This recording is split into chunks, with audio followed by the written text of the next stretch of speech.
Hello students, आप लोगों को फिर से स्वागत है एलिमेंट्स एजुकेशन के एक न्यू से वीडियो में। तो जैसा कि आप लोग जानते हैं कि इसके पिछले क्लास में हम लोगों ने क्लास 9 के सर्कल वाले चैप्टर के एक्सरसाइज 9.3 के नंबर 8 तक हम लोगों ने कंप्लीट कर लिया था। तो आज हम क्या करेंगे, नंबर 9 वाले क्वेश्चन से आज के क्लास को हम लोग स्टार्ट करेंगे। तो अगर आप लोगों ने इसी एक्सरसाइज के पिछले वाले क्लासेस को अटेंड नहीं किया तो जरूर से अटेंड कर लीजिए, नहीं तो इन सारे क्वेश्चन को समझने में आपको थोड़ी सी दिक्कत आ सकती है। ओके, तो देखो नंबर 9 वाले क्वेश्चन में उसने क्या दिया है, two circles intersect at two points B and C. दोनों सर्कल यहाँ पे बी और सी पॉइंट पे यहाँ पे इंटरसेक्ट कर रहे हैं।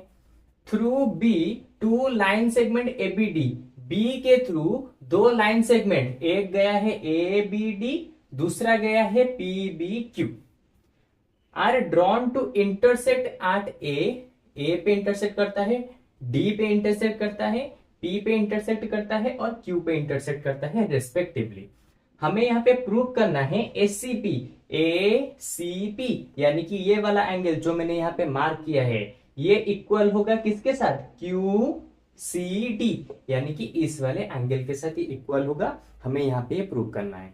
सबसे पहले तुम्हारा ये छोटा सा मैं डाउट क्लियर कर दूं कि तुम्हें ये इमेज जितना ज्यादा कॉम्प्लिकेटेड लग रहा है और ये वाला क्वेश्चन जितना ही तुम्हें डिफिकल्ट लग रहा है, मैं गारंटी देके कहता हूं, एक बार मैं समझा दूं, एक ही बार में तुम्हें पता चल जाएगा कि ये क्वेश्चन कितना ज्यादा इजी है। ठीक है, इसके पिछले जो भी सारे क्वेश्चन को देखे होगे उनसे भी ये क्वेश्चन बहुत ज्यादा इजी है। ठीक है, बस एक बार देख लो मैं कैसे करता हूं। 4 लाइन में तुम्हारे आंसर हो जाएंगे, 4 लाइन 5 लाइन से ज्यादा नहीं जाएंगे। ओके, तब फिर मुझे कमेंट सेक्शन में बताना कि ये वाला क्वेश्चन इजी था या फिर डिफिकल्ट था।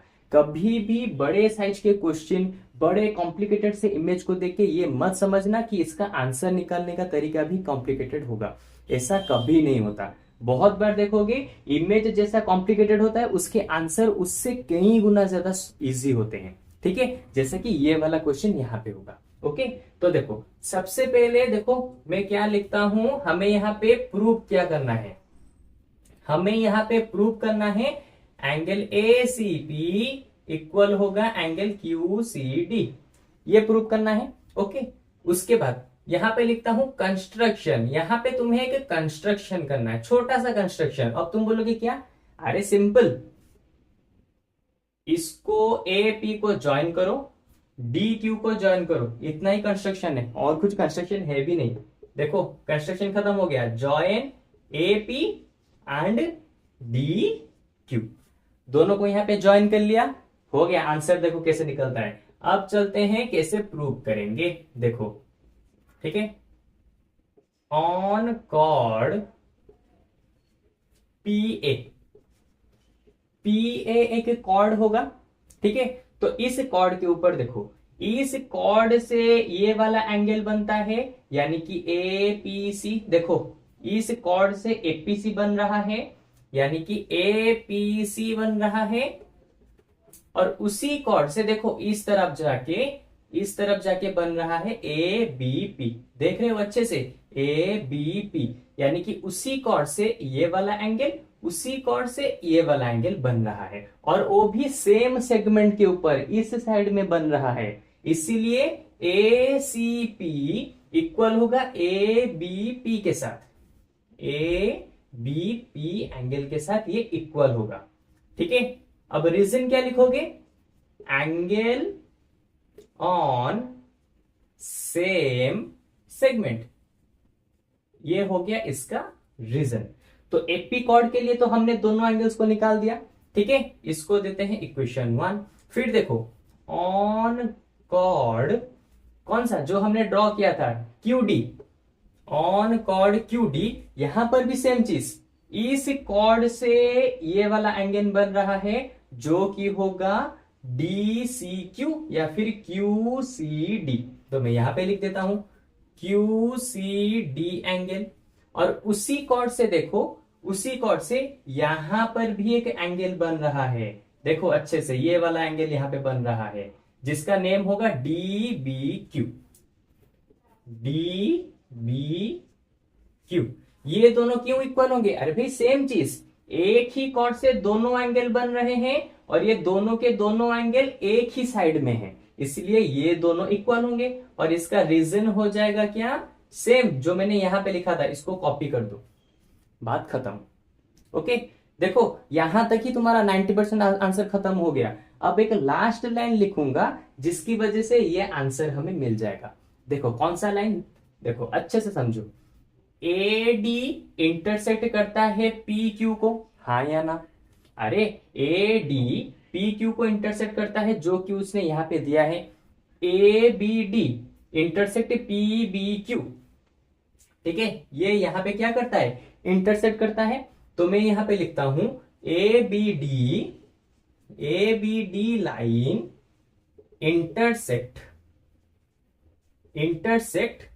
पी बी क्यू लाइन, ठीक है। ये दोनों लाइन एक दूसरे को इंटरसेक्ट करते हैं, तो इसका मतलब ये वाला जो एंगल होगा और ये वाला जो एंगल होगा, ये दोनों एंगल एक दूसरे के साथ इक्वल होंगे। अरे क्यों, वर्टिकली ऑपोजिट एंगल। देखो जब दो लाइन एक दूसरे के साथ इंटरसेक्ट करते हैं तो ये दोनों एंगल एक दूसरे के साथ इक्वल होते हैं। तो मैं लिख सकता हूं पी बी ए या फिर A B P angle equal होगा क्यू बी डी या फिर डी बी क्यू के साथ। लिख देता हूं डी बी क्यू के साथ, क्यों, वर्टिकली ऑपोजिट एंगल। तो देखो इक्वेशन 1 में हमने लिया था एबीपी इक्वल है एपीसी के साथ, ठीक है। डीबीक्यू इक्वल है किसके साथ, क्यूसीडी के साथ। एक मिनट रुको, मैंने यहाँ पे गलती से एपीसी लिख दिया, यहां पर तो एसीपी होगा ना, मैंने गलती से आगे पीछे कर दिया, ये होगा एसीपी। ओके, देखो मैंने यहाँ पे लिखा था एबीपी इक्वल है एसीपी के साथ, डीबीक्यू इक्वल है क्यूसीडी के साथ, और यहां से हमें मिल गया एबीपी डीबीक्यू के साथ इक्वल होगा, यानी कि ये वाला इसके साथ भी इक्वल होगा। तो ऑब्वियसली चीज है, अगर ये इसके साथ इक्वल है तो ये दोनों भी तो एक साथ इक्वल होंगे ना। तो अब मैं डायरेक्टली लिख सकता हूं क्या, इसको दे देते हैं इक्वेशन 3। अब मैं लिख सकता हूं फ्रॉम इक्वेशन 1, 2 एंड 3। इन तीनों इक्वेशन से पता चला हर एंगल एक दूसरे के साथ इक्वल है। अगर हर एंगल एक दूसरे के साथ इक्वल है तो ये दोनों एंगल्स भी एक दूसरे के साथ इक्वल होंगे। तो इसलिए मैं यहां पे लिख देता हूं देयरफॉर एसीपी एंगल इक्वल हो जाएंगे किसके साथ, क्यूसीडी एंगल के साथ। देखा कितना सिंपल सा क्वेश्चन था, तुम्हें लग रहा होगा इतना डिफिकल्ट है, कितने में ही हो गया। ठीक है, देखो 1 2 3 4 5 6 और ये 7 लाइंस में खत्म। और बाकी 2-3 लाइंस तो तुम्हें खुद से ही लिख लोगे, कुछ समझने के लिए भी नहीं है उसके अंदर। देखा, इसलिए मैं कहता हूं हमेशा बड़ी दिखने वाली क्वेश्चन उसका आंसर इजी मेथड से ही निकलता है। ओके, तो ये हो गया नंबर 9। अब चलते हैं हमारे नंबर 10 वाले क्वेश्चन की तरफ। ओके, तो चलो इरेज करके नंबर 10 वाले क्वेश्चन को यहां पे लिख देते हैं। ओके, तो देखो नंबर 10 वाले क्वेश्चन में उसने क्या कहा है, if circles are drawn taking 2 sides of a triangle as diameters, prove that the point of intersection of these circles lie on the third side।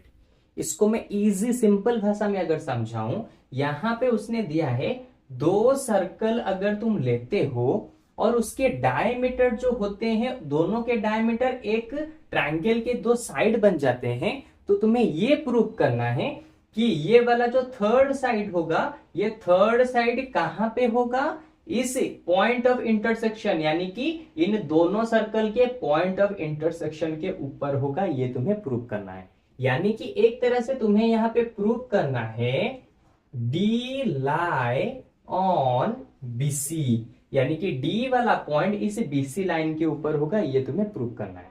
ठीक है, ये भी नंबर 9 वाले क्वेश्चन की तरह 4-5 लाइन में हो जाएंगे, बहुत इजी है। ठीक है, देखो कैसे करोगे।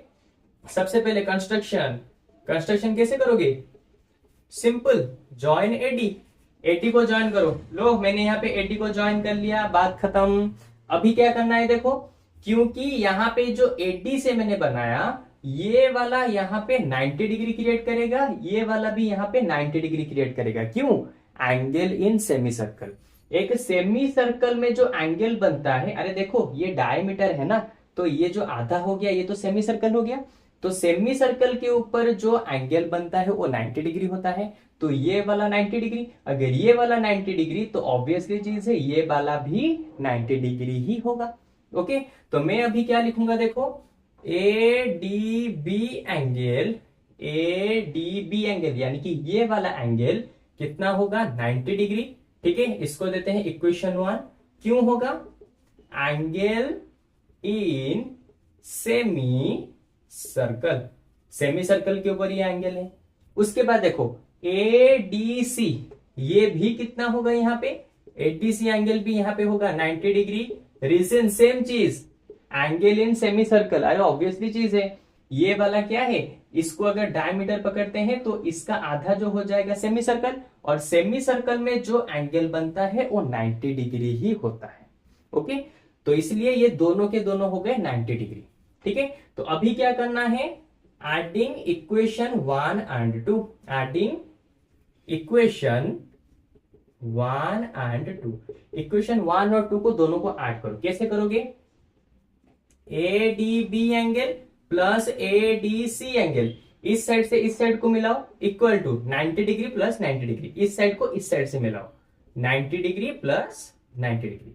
तो देखो A D B, A D C, ये दोनों एंगल, जब ये दोनों एंगल मिलेंगे तो हमें ये कंप्लीट एंगल मिलेगा ना, बीडीसी एंगल। तो यहां पे लिखता हूं, जब ये दोनों एंगल मिलेंगे हमें यहाँ पे मिलेगा बीटीसी एंगल। अरे सिंपल सी चीज, इस वाले एंगल को इस वाले एंगल को मिलाएंगे तो ये वाला एंगल और ये वाला एंगल दोनों को मिलाने पे हमें मिलेगा बीडीसी, यानी कि स्ट्रेट एंगल। तो बीडीसी एंगल हो गया कितना, 180 डिग्री। ठीक है, तो अगर बीडीसी 180 डिग्री हुआ तो इसका मतलब so BDC is a straight line. अरे जिस एंगल का वैल्यू क्या होता है 180 डिग्री होगा तो उस एंगल को एक स्ट्रेट लाइन ही तो कहेंगे ना, दूसरा कुछ तो कह ही नहीं सकते। अगर ये बीडीसी यहाँ पे स्ट्रेट लाइन हमने यहाँ पे प्रूव कर चुके हैं तो इसका मतलब क्या हुआ, अगर बीडीसी स्ट्रेट लाइन है तो डी भी तो उसी के ऊपर है ना, तो यही तो हमें प्रूव करना था। देखो हमने लिया ना बीडीसी, तो इसका मतलब डी जो होगा therefore D lie on BC, यही तो हमें प्रूव करना था ना, लाई ऑन बीसी। इसी चीज को हमें प्रूव करना था, हमने यहाँ पे प्रूव करके दिखा दिया, सिंपल। अरे अगर बीडीसी एक स्ट्रेट लाइन होगा तो ऑब्वियसली चीज है डी उसी के ऊपर आएगा ना, क्योंकि उसके नाम में ही डी है। देखो इस स्ट्रेट लाइन का नाम में ही बीटीसी है, तो इसका मतलब डी उसी के ऊपर है, इसलिए तो उसका नाम यहाँ पे हमने लिखा ना, नहीं तो नहीं लिख सकते। तो इस तरह से हमारा नंबर 10 वाला क्वेश्चन भी मतलब कि शुरू होते ही खत्म हो गया। इतना इजी क्वेश्चन था नंबर 9 और 10। ओके, तो चलो आज की क्लास में हम बस इसी छोटे दोनों क्वेश्चन को खत्म करेंगे और बाकी जो दो बचे हुए क्वेश्चन है उसको हम कल के वाले क्लास में यानी कि नेक्स्ट वाले क्लास में खत्म कर देंगे। ओके, तो चलो आज की क्लास में बस इतना ही। अब हम लोग मिलेंगे इसके जस्ट एक न्यू से क्लास में, और इसी तरह के आगे जितने भी सारे नंबर्स आएंगे, एक्सरसाइज आएंगे, इसी तरह से हम उसको खत्म करते हुए आगे बढ़ेंगे। ओके, तो चलो आज की क्लास में बस इतना ही। तुम लोगों को आज का क्लास कैसा लगा प्लीज कमेंट सेक्शन में जरूर से बताना, और कुछ डाउट भी हो तो वो भी बता देना। मैं ट्राई करूंगा, ट्राई क्या मैं कंफर्म बता देता हूं कि मैं आपके डाउट के ऊपर काम करके एक न्यू सा वीडियो अपलोड करूंगा जिसमें कि आपके डाउट्स को ही सिर्फ समझाऊंगा। ओके, तो चलो अब मिलते हैं हमारे कल के वाले क्लास में। Bye bye.